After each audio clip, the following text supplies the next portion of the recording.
اعوذ باللہ من الشیطان الرجیم بسم اللہ الرحمن الرحیم الحمدللہ رب العالمین وصلی اللہ علی محمد وآلہ الطیبین الطاہرین۔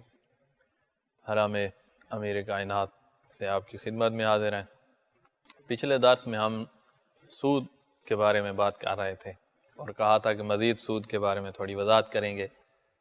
میں آج ایک ہی سوال کے جواب میں آپ کو سود کا خلاصہ کر کے دے رہا ہوں۔ سوال ہمارا یہ ہے کہ سود کیا ہوتا ہے، وہی سوال چل رہا تھا، اس میں آ گیا ہے کہ سود دو طرح کا ہوتا ہے۔ ایک ہے معاملہ میں سود، خرید و فروخت، تبادلہ چیزوں کا، اس میں سود ہوتا ہے، اور ایک سود ہوتا ہے قرض میں۔ قرض والا ہم بعد میں بات کریں گے، پہلے خرید و فروخت والے سود کو آپ سمجھ لیں۔ خرید و فروخت آپ جانتے ہیں، ایک بیچنے والا ایک خریدنے والا۔ قرض میں یہ ہوتا ہے کہ ایک بندہ قرض دے رہا ہوتا ہے اور کچھ عرصے بعد یہ قرض واپس کرے گا، یہاں کوئی چیز خریدی اور بیچی نہیں ہے۔ تو یہ فرق رکھتے ہوئے اب ہم بات کرتے ہیں خرید و فروخت والے سود کی۔ قرض والے کے ساتھ اس کو نہیں ملانا، اس کی اور صورتحال ہے، یہاں اور صورتحال ہے۔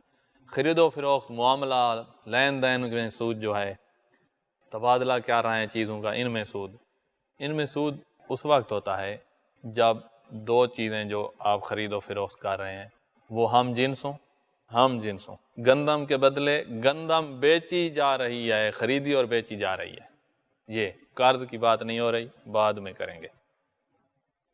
گندم کے بدلے گندم یعنی ہم جنس ہیں، یہ پہلی شرط ہے ہماری۔ دوسری شرط یہ ہے ہم جنس ہونے کے ساتھ ساتھ وہ یا تو تولی جانے والی چیز ہو، جیسے گندم تولی جاتی ہے، وزن کیا جاتا ہے، یا ماپی جانے والی چیز ہو، جیسے کپڑا میٹر کے ذریعے سے ماپ کر دیا جاتا ہے۔ تو ہم جنس ہوں، اور مکیل یعنی ماپی جانے والی، موزون یعنی وزن کی جانے والی، دونوں ہم جنس ہوں اور دونوں مکیل ہوں یا دونوں موزون ہوں۔ اب مکیل اور موزون کا لفظ یہ عربی کے لفظ ہیں، یاد رکھیے گا۔ مکیل یعنی جو ماپی جاتی ہو، موزون یعنی جس کا وزن کیا جاتا ہو۔ تو ہم جنس ہیں اور مکیل اور موزون ہیں، ایک کو بیچ رہے ہیں دوسرے کے ساتھ، معاملہ کر رہے ہیں، تو یہاں ان کو برابر رکھیے گا۔ اگر ایک طرف کچھ زیادہ اور ایک طرف کم تو یہ سود بن جائے گا۔ جیسے ایک بوری 100 کلو والی گندم ہم بیچ رہے ہیں اور قیمت بھی گندم ہی ہے، اور وہ ہے 110 کلو۔ وہی اچھی گندم ہے، وہ کچھ ہلکی قسم ہے، لیکن ہے ایک ہی جنس، گندم ہی ہے، جنس ایک ہے۔ تو ایک طرف 100 کلو ہے، دوسری طرف 101 کلو ہو، یہ اوپر 1 کلو زیادہ ہے نا۔ اوپر ایسی زیادتی، یہ قاعدہ اپنے پاس مضبوطی سے تھام لیں، اوپر ایسی زیادتی جس زیادتی کی مالیت ہو، ایسی زیادتی 1 کلو زیادتی ہے، آدھا کلو زیادہ رکھا ہے اوپر، جس کی مالیت ہو وہ رکھی گئی ہے، تو یہ سود بن جائے گا۔ اس کی مزید وضاحت آ رہی ہے۔ مالیت ہو اور آپ نے وہ زیادتی رکھی ہے، یہ سود بن جائے گا۔ جیسے آدھا کلو زیادہ، آدھا کلو کی بھی مالیت ہے۔ جیسے کوئی کام آپ رکھ لیتے ہیں کہ 100 کلو گندم بیچ رہا ہوں، 100 کلو کے بدلے میں ساتھ ساتھ یہ کہ آپ کو میرے مثلا گھر کی صفائی کرنی ہوگی، گھر کی صفائی کی بھی مالیت ہے، لوگ پیسے لیتے ہیں صفائی کے۔ تو جس کی مالیت ہو، ایسا کام رکھیں جس کی مالیت ہو، اور وہ کام کرنا اس معاملے سے پہلے سے اس پر واجب نہ ہو، اس بندے پر، بس یہ سود بن جائے گا۔ ایک کام ہوتا ہے اس کی مالیت ہوتی ہے، لیکن وہ کرنا اس پر واجب ہو چکا ہوتا ہے پہلے سے، تو یہ سود نہیں بنے گا، کیونکہ وہ پہلے سے ہی واجب ہو رہا ہے، بن چکا ہے۔ وہ کام جس کی مالیت ہو اور آپ ابھی معاملے میں اس کو زیادتی کے طور پر رکھ رہے ہیں، تو یہ سود بن جائے گا۔ تو لہذا پھر خلاصہ سن لیں، دو چیزیں جب خرید و فروخت ہو رہی ہے، قرض کی بات بعد میں ابھی رکھ لیں، خرید و فروخت ہے، تو ان میں سود اس وقت بنے گا جب دونوں چیزیں جو بیچی اور خریدی جا رہی ہیں وہ ہم جنس ہوں، ایک جنس ہے ان کی، اور دونوں یا تو مکیل ہوں یعنی ماپی جاتی ہوں، یا دونوں موزون ہوں، سود بن جائے گا۔ جب آپ ایک طرف کوئی چیز زیادہ رکھیں گے اس کی جس زیادتی کی کوئی مالیت ہو تو یہ سود بن جائے گا۔ اور اگر مکیل اور موزون نہیں ہے تو پھر سود نہیں بنے گا۔ اسی طرح اگر ہم جنس نہیں ہے تو پھر بھی سود نہیں بنے گا۔ مثلا ادھر گندم ہے 100 کلو، ادھر سے چاول ہیں 110 کلو، یا ادھر گندم 100 کلو ہے ادھر چاول 50 کلو ہیں، یہ فرق ہے، نقداً سودا ہو رہا ہے تو یہ سود نہیں ہے کیونکہ جنس تبدیل ہو گئی ہے۔ تو یہ جنس کی تبدیلی اور یہ باتیں یہاں ہوں گی معاملے والے میں، قرض میں ان کو نہ لے جانا، ان کو علیحدہ، اس کی بات ابھی ہم کر ہی نہیں رہے۔ بعض بندے یہ والی باتیں ادھر لے جاتے ہیں، اس لیے میں تاکیدیں کر رہا ہوں کہ ابھی قرض کو ذہن میں بھی نہ لائیں، معاملے کی بات رہے۔ خرید و فروخت میں سود یہ ہے، یہ جواب، خرید و فروخت میں ہمارا سود 2 طرح کا ہوتا ہے، خرید و فروخت میں سود اور قرض میں سود۔ خرید و فروخت میں سود یہ ہے کہ ایک ہی جنس جسے ناپا یا تولا جاتا ہو، ہم جنس ہوں، ناپی یعنی مکیل ہوں یا موزون ہوں، دونوں مکیل دونوں موزون اور ہم جنس، ایک ہی جنس جسے ناپا یا تولا جاتا ہو اسے اسی جنس سے بیچا جائے اور ایک طرف زائد ہو، ایک طرف میں کچھ زیادتی ہو، ایسی زیادتی جس کی مالیت ہو، چاہے وہ زیادتی کوئی ایسا کام ہے جو کام اس بندے پر پہلے سے واجب نہیں ہے۔ جیسے 1 من گندم کو 1.5 من پرانی گندم کے عوض بیچنا، دونوں گندم ہیں، دونوں موزون ہیں، وزن کے ساتھ بکتی ہیں، ادھر سے 1 من ہے ادھر سے 1.5 من ہے، تو یہ سود ہے۔ اچھا آگے بریکٹ میں ایک بات لکھی ہوئی ہے، بلکہ حکمی زیادتی بھی سود ہے، یہ جملہ سمجھیں۔ حکمی زیادتی یہ ہوتی ہے کہ آپ کے پاس 100 کلو گندم ہے اور ادھر جو خرید رہا ہے اس کے پاس بھی 100 کلو گندم ہے، 100 کلو کے بدلے میں 100 کلو ہی جا رہے، لیکن اور اوپر کوئی چیز نہیں رکھ رہے، کسی طرف بھی زیادتی نہیں ہے، لیکن ایک کام کیا گیا ہے کہ یہ 100 کلو آپ نے ابھی دینا ہوگا اور وہ جو ہے 100 کلو دے گا مثلا 1 مہینے کے بعد، اس کو 30 دن کا فائدہ ہو رہا ہے، 1 مہینے کا اس کو مہلت مل رہی ہے۔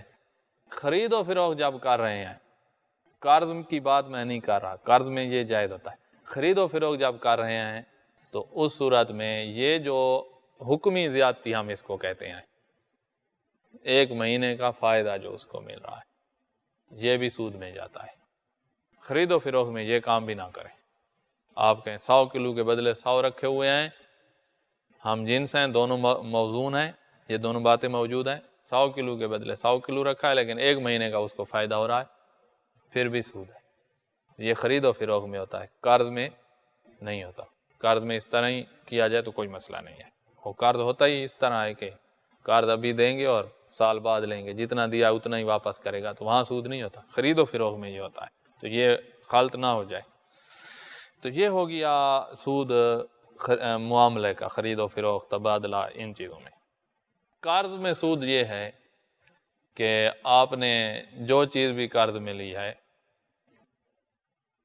مدت معین ہے، مہینے بعد، 2 مہینے، سال بعد آپ واپس کریں گے، اگر اتنی ہی واپس کرنے کی بات ہے، جتنی لی ہے اتنی واپس، تو کوئی سود نہیں ہے۔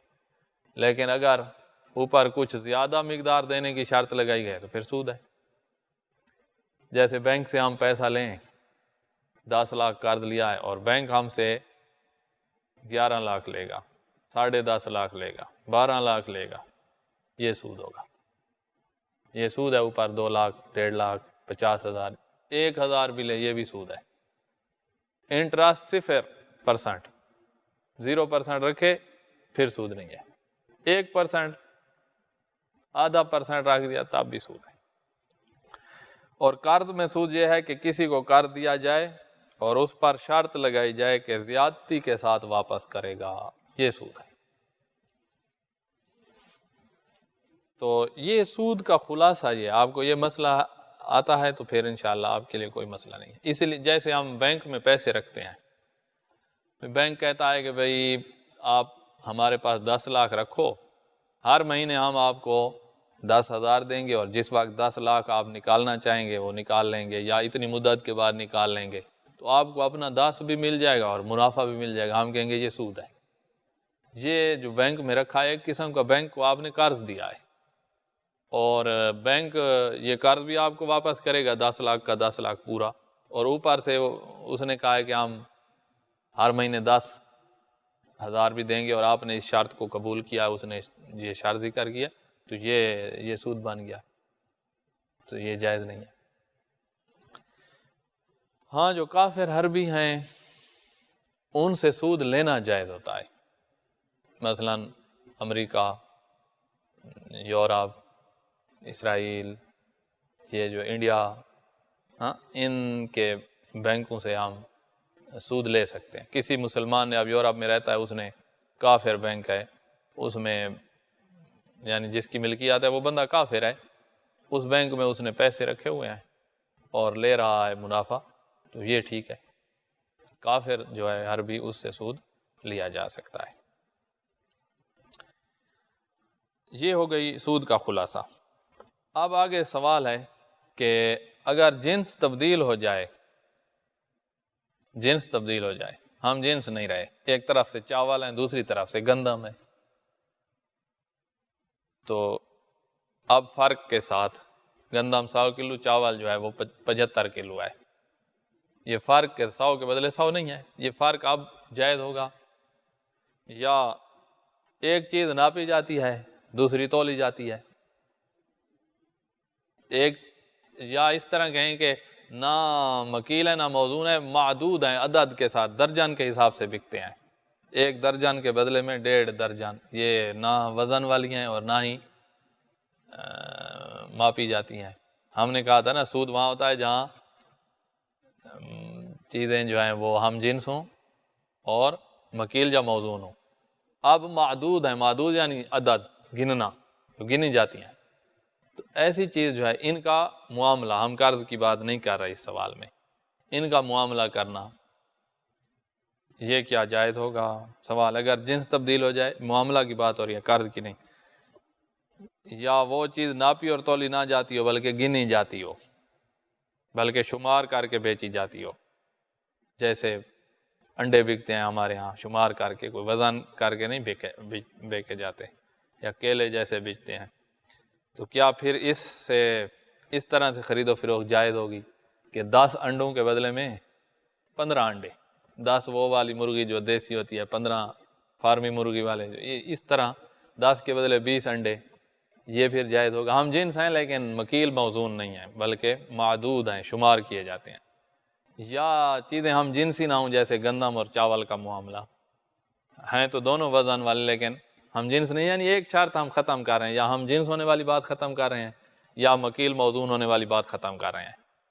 ادھر معاملہ کرنا کیسا ہوگا؟ فرق کے ساتھ معاملہ، 10 انڈوں کے بدلے 15 انڈے. تو فرمایا کہ اگر نقدی معاملہ ہو رہا ہو، نقد، ادھار نہ، نقد، پھر کوئی حرج نہیں ہے.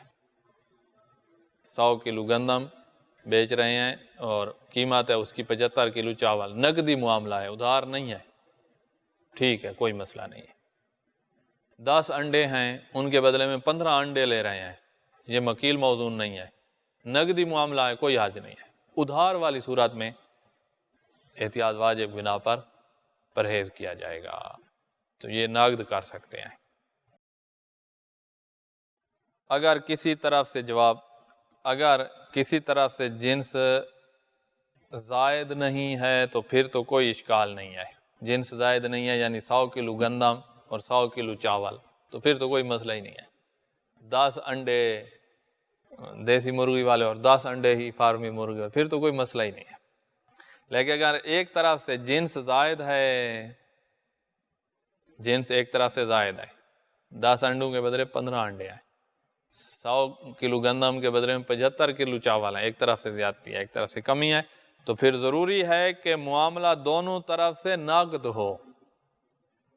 اگر ایک طرف سے بھی ادھار ہوا تو احتیاط واجب ہے کہ جائز نہیں ہے، تو یہ معاملہ نقد ہو، ادھار نہ ہو.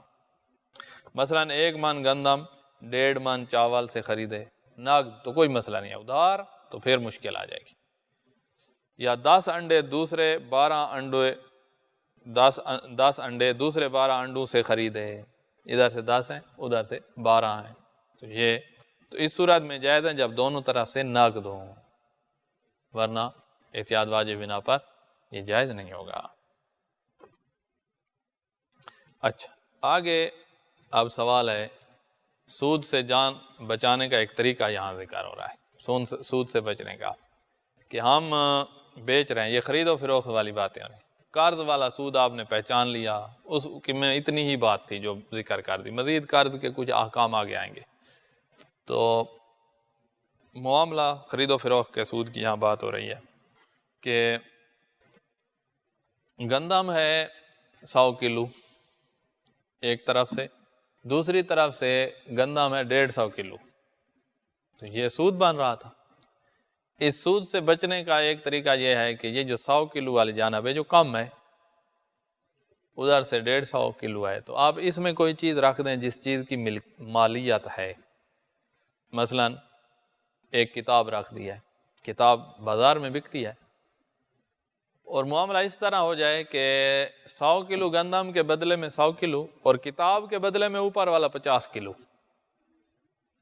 پھر ٹھیک ہے، سود نہیں ہے، 100 کے بدلے میں 100 ہم نے کیا ہے، معاملہ نقد ہو رہا ہے، وہ ادھار بھی نہیں ہے کہ جو حکمی سود بنا تھا پچھلے سوال میں وہ بھی نہیں بن رہا، نقد معاملہ ہے، 100 کے بدلے میں 100 کلو آ جائے گا، اوپر والا 50 کلو جو زائد ہے، ادھر کوئی چیز اور رکھیں جو 50 کلو کے بدلے میں ہو، مثلا کتاب رکھ دی جس کی مالیت ہے، مثلا ایک قلم رکھ دی، پنسل، اس کی بھی مالیت ہے، آپ کہیں گے جی 50 کلو کے بدلے میں پنسل بیچ رہا ہے، تو ہم کہیں گے اپنے اختیار سے ہی کر رہا ہے، ہم نے اس کو مجبور کیا ہے۔ اگر کوئی بندہ 50 کلو گندم کے ساتھ ایک پنسل خریدنا چاہتا ہے تو کیا مسئلہ ہے، اختیار ہے اس کو، اپنی چیز جو ہے وہ کم قیمت اس کی لگا رہا ہے تو اختیار ہے، کوئی بے وقوف بھی نہیں ہے، اس کا کوئی نہ کوئی فائدہ ہے تو اس کو دیکھ کر یہ کام کر رہا ہے، تو یہ پھر سود نہیں بنے گا۔ اس طرح سود معاملے والے سے انسان بچ سکتا ہے، ایک طرف کوئی چیز ایسی رکھ دے جس کی مالیت ہو، ایسے نہیں کہ مٹی کی ایک جو ہے نا مٹھی رکھ دے تو اس کی کیا مالیت ہے، اور وہ جو زائد مقدار ہے اس کے بدلے میں یہ چیز رکھ دی جائے گی۔ اگر ایک طرف سے جنس کے ساتھ کوئی اور چیز ملا دی جائے، جیسے 1 من گندم اور 1 کلو گھی، گندم 1 من ہے، 1 کلو گھی، اس کو بیچا جا رہا ہے 1.5 من گندم سے، تو کیا یہ سود ہے؟ تو ہم کہیں گے 1 من گندم 1 من گندم کے بدلے آ گیا، اوپر جو آدھا من ہے اس کے بدلے میں 1 کلو گھی آ گیا، تو کلو گھی جو ہے آدھا من گندم سے خریدا ہے کسی نے تو کوئی مسئلہ نہیں ہے، خرید سکتا ہے، بس معاملہ نقد ہو، ورنہ 100 کلو کے بدلے میں جو 100 کلو گندم ہوئی ہے اور ادھار ہوتا تو حکمی سود بن جاتا اور وہ جائز نہیں ہوتا۔ جواب سودا نقد ہو تو اس طرح کرنا جائز ہے، کیونکہ اب زیادتی جو آدھا من ہے گھی کے بدلے میں ہے، اور آدھا من کے ساتھ گھی خریدنا 1 کلو جائز ہے، کوئی مسئلہ نہیں ہے، یہ سودا سارا نقد ہے۔ اچھا یہاں سود کی بات ختم ہو گئی، اب ہے کہ ہمارے دکاندار ایسا کر رہے ہوتے ہیں کہ ایک چیز بیچتے ہیں، وہ نقد بیچ رہے ہیں تو 100 کی بیچ رہے ہیں، اور اگر ادھار پہ بیچ رہے ہوتے ہیں تو وہ 150 کی بیچ رہے ہوتے ہیں، تو یہ کیا جائز ہے؟ تو ہم کہتے ہیں کہ جب چیز کی 2 قیمتیں ہیں، نقد تو اسی چیز کی قیمت 100 روپیہ ہے، ادھار خریدو گے تو ہم ایسے نہیں کہہ رہے کہ اس چیز کی قیمت 100 روپیہ ہے اور 50 ہمیں ادھاری، یہ ادھار والے سسٹم کی وجہ سے 50 اوپر دو گے، ایسے نہیں کہہ رہے، ایسے کہتے تو سود بن جاتا۔ ہم کہتے ہیں کہ چیز کی قیمت ہی 150 ہے اگر ادھار خریدتے ہو، یعنی چیز کی 2 قیمتیں ہیں، 100 نقد والی صورت میں، اسی چیز کی قیمت 150 ہے اگر تم ادھار پہ لیتے ہو، تمہیں اختیار ہے جو معاملہ کرتے ہو کر سکتے ہو، نقدی معاملہ کرتے ہو تو 100 پہ لو، ادھاری معاملہ کرتے ہو تو 150، تو یہاں سود لازم نہیں آ رہا، سود لازم نہیں آ رہا۔ اگر کوئی تو ہمارے دکاندار ایسے ہی کرتے ہیں، جس سے پوچھو وہ یہی کہے گا کہ ہم نے چیز کی 2 قیمتیں لگائی ہوئی ہوتی ہیں، نقد یہ قیمت ہے، ادھار یہ قیمت۔ اگر کوئی آدمی اپنی کسی چیز کو موجودہ ریٹ سے زیادہ پر ادھار بیچتا ہے تو کیا یہ قرض میں سود کہلائے گا؟ تو ہم کہیں گے نہیں، اگر وہ تمام پیسے اپنی چیز کی قیمت کے طور پر لیتا ہے تو جائز ہے، ہاں اگر اس طرح ہوتا کہ بھائی چیز کی قیمت 100 ہی ہے، نقدان لو 100 ہے، ادھار لو تب بھی چیز کی قیمت 100 ہے، ادھار والی صورت میں یہ جو 100 قیمت ہے اس کے اوپر ہم اس مدت کے بدلے میں آپ سے 50 روپیہ اور لیں گے، تو پھر ہم کہتے یہ سود ہے۔ مدت کے بدلے میں پیسے لینا سود ہوتا ہے، تو یہ 50 روپیہ مدت کے بدلے نہیں لے رہا، قیمت میں 50 روپے کو داخل کر دیا ہے اور 150 ہی پوری قیمت ہو گئی ہے، تو پھر ٹھیک ہے۔ اچھا، یہاں سود کے احکام ختم ہو گئے، اور خداوند عالم سے دعا ہے کہ آپ کو اس مصیبت سے ساری زندگی کے لیے بچا لے۔ جو اس میں گر گیا ہے اس کے گھر میں کچھ نہیں رہتا، زمیندار ہے تو زمینیں بکتی جائیں گی اور خالی ہو جائے گا، خالی، اور پھر بھی سود والا قرضہ باقی ہوگا۔ جس سے اللہ اور اس کا رسول جنگ کر رہے ہیں اس کے کیا بچے گا؟ جو رزق دینے والا ہے وہی اس کا دشمن ہو تو اس کے مال میں کیا برکت پڑے گی؟ تو سب سے بڑی بے وقوفی انسان کی یہ ہے کہ سود والے کام میں گر کر اپنے سارے سرمایہ کو ضائع کر رہا ہے۔ اچھا، سوال آگے جو ہے کرائے کے احکام شروع ہو رہے ہیں۔ ہم کرائے پر چیزیں لیتے ہیں، کرائے پر گھر لیتے ہیں، کرائے پر کوئی گاڑی لیتا ہے، کوئی ٹریکٹر لیتا ہے، مزدور کو ہم بلا لیتے ہیں اپنے کام کے لیے، یہ بھی کرائے پہ آیا ہوا ہے۔ تو یہ مسائل بھی پیش آنے والے ہیں، ان کی کچھ وضاحت ہونی چاہیے۔ یہ ہم مختصر اس لیے ذکر کر رہے ہیں، آپ کے ذہن میں پھر سوال آئیں گے، اور جو سوال آئے گا پھر آپ نے ایسے ہاتھ پہ ہاتھ رکھ کے نہیں بیٹھنا۔ یہ شارٹ کورس جو ہو رہا ہے اس میں آپ کے گروپ بن رہے ہیں، ان گروپوں میں آپ نے سوال کرنے ہیں، جہاں مزید وضاحت کی ضرورت ہے تو ہم وضاحت کریں گے۔ ہمارا شرعی ایک وظیفہ یہی ہے کہ ہم آپ کو بتائیں، اور نہ تھکیں گے اور نہ ہی ہم آپ پہ ناراض ہوں گے، کھلے دل کے ساتھ آپ کے سوالوں کے جواب ملیں گے آپ کو، اور یہ شاید آپ کے گروپ پھر باقی رہیں گے۔ ایسے نہیں کہ یہ شارٹ کورس ختم تو گروپ ختم، مولا کے حرم کے ساتھ آپ کا سلسلہ باقی رہے گا، مولا علی کی ولایت دلوں میں اور مولا کے حرم کے ساتھ یہ علمی سلسلہ باقی رہے، جیسے کہ اللہ کے رسول نے فرمایا کہ انا مدینۃ العلم وعلی بابھا، میں علم کا شہر اور علی اس کا دروازہ ہے، جو اس شہر میں آنا چاہتا ہے دروازے سے ہو کر ہے، تو یہ دروازہ آپ کے لیے کھلا ہوا ہے، انشاءاللہ یہ سلسلہ باقی رہے گا۔ اچھا، کرائے کے احکام۔ سوال، کوئی چیز کرایہ پر دینے کے کیا احکام ہیں؟ جواب، کسی چیز کو کرایہ پر دینے میں چند چیزوں کا لحاظ رکھنا ضروری ہے۔ یہ 6 باتیں یہاں ذکر ہو رہی ہیں، ان کا خیال رکھا کریں جب یہ کرایہ والا کام کیا کریں، تو اجرت والا کام کیا کریں۔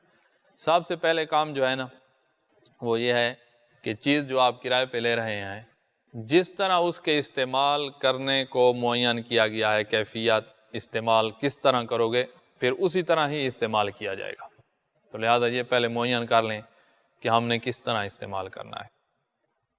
اگر معین ہے پہلے سے تو پھر آپ اسی طرح ہی استعمال کریں گے، اس کے علاوہ استعمال کی تو پھر یہ آپ کے لیے جائز نہیں ہوگا۔ جب کر دی تو پھر آگے اور مسائل کھڑے ہوں گے کہ اب کیا کریں، تو لہذا یہ ناجائز کام کریں ہی نہ۔ پہلی چیز جو ضروری ہے وہ یہ ہے کہ چیز کے مالک نے اس کے استعمال کرنے کی جو کیفیت معین کی ہے، مثلاً آپ کرائے پہ لے آئے گھوڑا اور اس کو گدھے کی طرح استعمال کرنے لگ جائیں تو ایسے نہیں کر سکتے۔ جو کیفیت استعمال کرنے کی معین کی ہے اسی کے مطابق استعمال کرنا ضروری ہے۔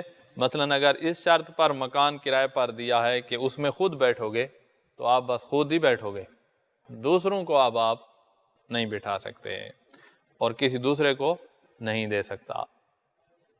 اگر بندہ ایسے کہہ رہا ہو کہ کرائے پہ لیا ہے مکان کہ ہر مہینے 10,000 کرایہ دوں گا، خود نہیں بیٹھا، کسی اور کو 15,000 کرائے پہ بٹھا دیا ہے، اس طرح اجازت نہیں ہے۔ مالک نے یہ اس کے ساتھ طے ہوا تھا کہ آپ خود بیٹھیں گے، تو یہ نہ کریں۔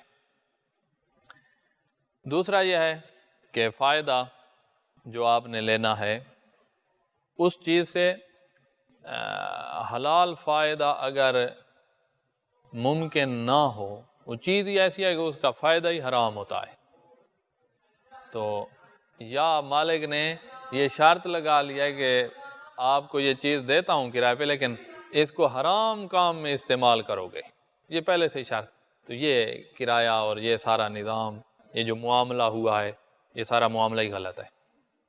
تو ایسی چیز کرائے پہ آپ نہ لیں کہ جس کا فائدہ ہی حرام میں ہے، یا اس نے شرط لگا دیا ہے۔ مثلا اس کی مثال دیکھیں، دوسری جو حکم جاننا ضروری ہے وہ یہ ہے کہ جو چیز کرائے پر دی جائے اس سے حلال کا استفادہ ممکن ہو، حلال فائدہ لینا ممکن ہو۔ اگر کسی چیز سے حلال کا استفادہ نہ ہوتا ہو، اس سے حرام کام ہی ہوتا ہو، جیسے موسیقی کے آلات ہیں، کرائے پہ ڈھول لے رہا ہے تو ڈھول سے کیا کرے گا؟ ڈھول بجانا ہی ہے تو وہ حرام ہے۔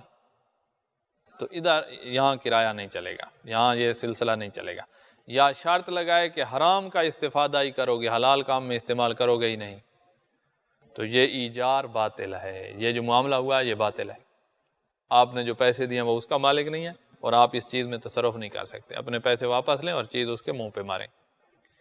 جیسے شراب بیچنے کے لیے دکان کرائے پر دے، دکان کرائے پہ ہے، وہ حلال کام میں استعمال ہو سکتی ہے، لیکن اس نے شرط لگا دیا کہ یہاں صرف شراب ہی بیچو گے، تو پھر یہ معاملہ ہی باطل ہے۔ آپ حق نہیں رکھتے اس دکان میں تصرف کرنے پر، اور وہ حق نہیں رکھتا آپ نے جو پیسے دیے ہیں، ایڈوانس کرایہ دیا ہے، اس میں بھی وہ تصرف کرنے پہ حق نہیں رکھتا، کیونکہ معاملہ ہی باطل ہے۔ اچھا، تیسری چیز جو ضروری ہے کرائے کے احکام میں، وہ ہے کہ جو استفادہ آپ نے کرنا ہے اس کی مقدار معین کی جائے۔ جو فائدہ لینا ہے وہ تو معین کر چکے، پہلے بتا چکے ہیں، اس کی مقدار بھی معین کی جائے کہ کتنی مقدار ہے، 10 گھنٹے استعمال کرو گے، 8 گھنٹے استعمال کرو گے، مقدار معین کر دو۔ استفادہ کرنے کی مقدار گھنٹوں میں معین ہوتی ہے یا کسی اور طریقے سے معین ہوتی ہے۔ مثلا وزن تولنے کے لیے آپ نے ترازو لیا ہے کرائے پہ، تو اس کی فرض کرو اس طرح معین ہو سکتا ہے کہ آپ اس پر اتنے من تک وزن کر سکتے ہو، اس کے بعد ہمیں واپس کرو گے۔ تو یہ بھی ایک ہے، اتنے گھنٹوں کے ساتھ بھی تعین ہو سکتی ہے۔ تو استفادہ کی مقدار معین کریں۔ اب ہے کہ چوتھی بات جو ہے وہ یہ ہے کہ جب آپ نے کرایہ طے کر لیا، چیز آپ اپنے پاس لے آئے، تو وہ کرایہ آپ نے دے دیا، لیکن گھر آ کر چیز آپ نے رکھ دیا اور بالکل استعمال ہی نہیں کیا ہے، تو اس کا یہ مطلب نہیں ہے کہ آپ اس کو اب آپ کہیں کہ جی کرایہ واپس کرو، ہم نے چیز استعمال نہیں کیا۔ یہ آپ کا قصور ہے، اس نے آپ کے حوالے چیز کر دی ہے، تو اس میں اس کا کوئی قصور نہیں۔ ہاں ایک دفعہ ہے کہ اس نے چیز ہی نہیں دیا آپ کو، تو پھر تو اس کا کوئی قصور ہے، کوئی یہاں مسئلہ اور بنے گا۔ لیکن آپ لے آئے چیز اور آپ نے استعمال نہیں کی، تو اس کا کیا قصور ہے؟ تو اس کو کرایہ دے چکے ہو تو وہ سارے کرایے کا مستحق ہے، نہیں دے چکے ہو تو آپ دینا ہوگا کرایہ بھی، اور چیز بھی اپنے وقت پہ واپس کرنی ہوگی۔ اگر مالک اپنی چیز مقرر وقت پر کرایہ دار کے حوالے کر دے تو اس پر کرایہ دینا واجب ہو جائے گا، چاہے اس چیز سے فائدہ نہ بھی لے، گھر آ کے رکھ دیا۔ پانچویں بات یہ ہے کہ چیز جو آپ کے پاس ہوتی ہے کرائے پر لے آئے، وہ آپ کے ہاتھ میں امانت ہے، اور اگر امانت میں آپ نے خیانت کر دی یا خیانت نہیں کیا ہے، اس کا جو نقصان ہو رہا ہے آپ نے تفرید کیا، کوتاہی کیا، اس کو بچایا نہیں ہے، تو اس صورت میں وہ چیز کا نقصان ہو گیا تو آپ اس نقصان کے ضامن بھی ہوں گے۔ ایک دفعہ آپ کی طرف سے کوئی کوتاہی نہیں ہے تو پھر آپ ضامن نہیں ہیں، لیکن آپ کی طرف سے کوتاہی ہے تو پھر آپ ضامن بھی ہوں گے۔ اگر کرایہ والی چیز کو نقصان پہنچ جائے تو اگر کرایہ دار کی اس میں غلطی تھی، یعنی تفرید کیا ہے، بچانے میں کوتاہی کیا ہے، تو وہ نقصان کا ضامن ہے۔ اگر کوتاہی نہیں کیا ہے، اپنی طرف سے بچاتا رہا لیکن چیز کا نقصان ہو گیا، تو یہ ضامن نہیں ہوگا، کیونکہ جو امین ہوتا ہے اس پر ضمانت نہیں ہوتی، صرف اس صورت میں ضمانت ہوتی ہے جب اس میں کوتاہی کرے وہ حفاظت کرنے میں۔ اچھا، چھٹی بات، آخری بات جو ادھر ہے وہ یہ ہے کہ کرایہ کی مدت ختم ہونے کے بعد اگر مالک واپس لینا چاہے، مطالبہ کرے کہ واپس کرو، تو پھر فوراً ہی واپس کرنی ہوگی۔ کرایہ کی مدت ختم ہونے کے بعد اگر مالک واپس لینا چاہے تو واجب ہے کہ چیز اس کے حوالے کرے، اور اس میں مزید تصرف کرنا حرام ہے۔ یہ کرائے کے احکام ہو گئے۔ اس کے بعد قرض کے احکام ہو رہے ہیں۔ سوال، اسلام میں قرض کی کیا اہمیت ہے؟ اسلام قرض کو بہت اہمیت دیتا ہے، اتنا کہ اگر آپ نے صدقہ دیا ہے تو روایت کہتی ہے کہ صدقے کا ثواب 10 نیکیاں ہیں، اور اگر آپ نے کسی مسلمان کو قرض دیا ہے تو آپ کو 18 نیکیاں ثواب میں ملیں گی۔ 10 صدقے کی تھی، وہ صدقہ لے کر کھا جائے گا، لیکن جس کو آپ نے قرض دیا ہے کہ وہ کاروبار کرے تو وہ کام میں شروع ہوگا اور اپنے پاؤں پہ کھڑا ہوگا اور آپ کے پیسے بھی واپس کرے گا اور اپنا گھر بھی چلا لے گا، تو یہ کام صدقہ دینے سے اچھا ہے، تو اس لیے اس میں زیادہ نیکیاں مل رہی ہیں۔ سوال، اسلام میں قرض کی کیا اہمیت ہے، اس کے احکام کیا ہیں؟ جواب، حاجت مند مومنین کو قرض دینا بہت بڑی عبادت اور موجب اجر و ثواب ہے۔ امام صادق علیہ السلام فرماتے ہیں، مکتوب علی باب الجنہ، جنت کے دروازے پہ لکھا ہوا ہے۔ بہت ہی اہم بات ہے، اس لیے جنت کے دروازے پہ لکھ دی گئی ہے۔ کیا لکھا ہوا ہے؟ کیا صدقہ تو بعشرہ، جس نے صدقہ دیا تھا اس کے 10، اور والقرض بثمانیۃ عشر، اور جس نے قرض دیا تھا اس کو 18 نیکیاں یا 18 درجات اس کو ملیں گے۔ قرض لینے اور دینے میں چند چیزیں ضروری ہیں، ان باتوں کا خیال رکھیں۔ قرض لیں دیں، ان باتوں کا خیال رکھیں۔ پہلی بات یہ ہے کہ مالک جو ہے جس نے قرض دیا ہے وہ ایک مدت معین ہوتی ہے قرض کی، اس مدت سے پہلے قرض واپسی کا مطالبہ نہیں کر سکتا، اس مدت پہ قرض کے واپسی کا مطالبہ کرے گا۔ نمبر 1، مدت پوری ہونے سے پہلے قرض خواہ یعنی جو مالک ہے، قرض دینے والا، قرض خواہ قرض دینے والا، قرض خواہ کو مدت پوری ہونے سے پہلے مطالبہ کا حق نہیں ہے۔ مثلا قرض کی واپسی میں یہ طے ہوا تھا کہ یہ مثلا اگست کی 31 کو واپس کرو گے اور ابھی جولائی چل رہا ہے، تو وہ ابھی جا کر مانگنے لگ جائے، حتیٰ 30 اگست کو بھی نہیں مانگ سکتا، کیونکہ معاہدہ یہ ہوا ہے کہ 31 کو واپس کرے گا، تو اب یہ مطالبے کا حق نہیں رکھتا۔ دوسری بات، اگر جس کو ہم نے قرض دیا ہے، ڈیٹ بھی آ گئی ہے، قرض کا ہم مطالبہ کر سکتے ہیں، لیکن اس کے پاس اپنی ضروریات زندگی کے علاوہ کچھ بھی نہیں ہے، گھر کا سامان ہے جو اس کا ضرورت کا ہے اور کچھ نہیں، تو اب ہم اس پر سختی نہیں کر سکتے، اس کو مہلت دی جائے گی، چلو بھائی ٹھیک ہے کچھ دن بعد دے دینا، مہلت دینا یہ ضروری ہے۔ اگر مقروض کے پاس اپنی ضرورت کے سامان کے علاوہ کوئی چیز نہ بچی ہو تو قرض خواہ اس سے مطالبہ نہیں کر سکتا اور اس کی حالت بہتر ہونے تک صبر کیا جائے گا۔ ہاں، ایک چیز جو مقروض پر ضروری ہے وہ یہ ہے کہ آپ گھر نہ بیٹھا رہے، سستی نہ کرے، کام کرے، دن رات کام کرنا پڑے کرے تاکہ قرض ادا کر سکے۔ تو تیسرے مورد میں تیسرے حکم میں یہ بات ذکر ہو رہی ہے کہ اگر مقروض کے پاس قرض ادا کرنے کے لیے کچھ نہ ہو تو احتیاط واجب کی بنا پر اپنی شان کے مطابق کوئی کام کرنا واجب ہے جس کی آمدن سے قرض ادا کر سکے۔ تو یہ 3 باتیں ہو گئی۔ چوتھی بات کہ مقروض سے اتنا ہی قرض واپس کیا جائے گا جتنا دیا ہے، 1 لاکھ دیا ہے تو 1 لاکھ ہی، اوپر کچھ نہیں لے سکتے ورنہ سود بن جائے گا۔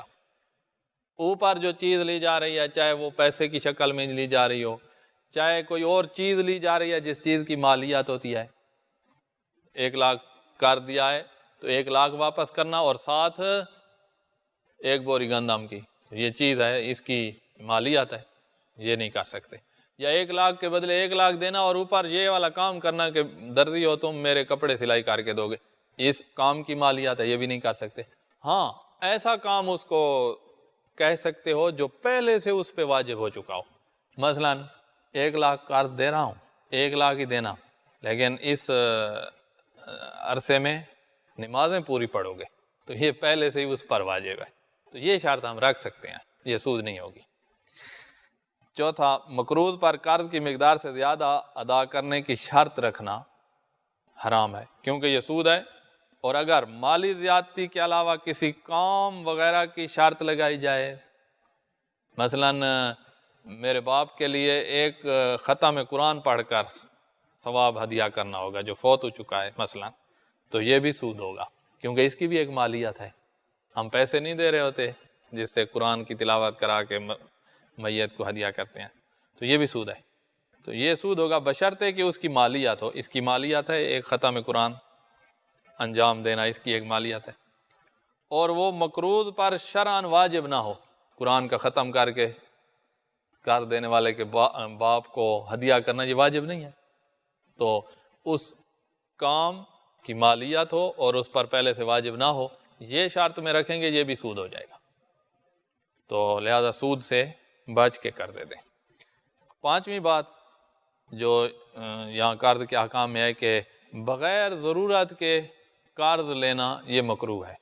آپ کی ضرورت نہیں ہے، آپ کی مجبوری نہیں ہے، آپ کی کوئی حاجت نہیں ہے اور قرض لے رہے ہیں تو شریعت اس کو مکروہ سمجھتی ہے. بغیر حاجت کے قرض لینا مکروہ ہے. اور چھٹی بات یہ ہے جس پر عمل کرنا چاہیے، وہ یہ ہے کہ 1 لاکھ اس نے قرض دیا ہے اور کوئی اس نے زیادتی کی شرط نہیں لگائی. یہ آخری بات کہ 1 لاکھ قرض ہے، 1 لاکھ ہی دینا، ٹھیک ہے. ہم قرض لے کر آ گئے، 6 مہینے بعد 1 لاکھ دینے گئے تو مستحب یہ ہے کہ اس کے گھر جو جا رہے ہیں کوئی چیز خرید کر لے جائیں، ساتھ فروٹ لے جائیں، کوئی اور چیز لے جائیں، کچھ نہ کچھ اس کو بھی احسان کے طور پر اس کے احسان کا بدلہ چکانے کے لیے کچھ دے کر آئیں. یہ شرط نہیں لگائی گئی تھی. اگر شرط لگائی جاتی کہ 1 لاکھ کے بدلے 1 لاکھ دو گے اور اوپر 1 کلو سیب لے کر آؤ گے، اس کی مالیات ہے، پھر سود بن جاتا. اس نے شرط نہیں لگائی ہے تو آپ اپنی طرف سے کچھ دے کر آئیں تو یہ مستحب ہے. مستحب ہے کہ قرض واپس کرتے وقت اصل مال سے کچھ زیادہ لوٹائے تاکہ اس کا دل اچھا ہو جائے اور پھر آپ کو اور آپ جیسے اور لوگوں کو بھی قرض دے اور قرض کے ساتھ کام چل جائیں مومنین کے. کیونکہ مال گھر میں پڑا رہنے سے اچھا ہے نا کسی مومن کے پاس جائے اور وہ اپنا کاروبار شروع کرے اور واپس بھی دے دے، یہ اچھا ہے. تو اس کو شوق ہوگی جب آپ اس کے ساتھ احسان کرو گے تو مزید اس کو شوق ہوگی کہ وہ آپ کو اور دوسرے لوگوں کو پھر بھی قرض دے گا. یہاں پر یہ قرض کے معاملات کے احکام ختم ہوئے. خداوند عالم آپ کی توفیقات میں اضافہ فرمائے. والحمدللہ رب العالمین.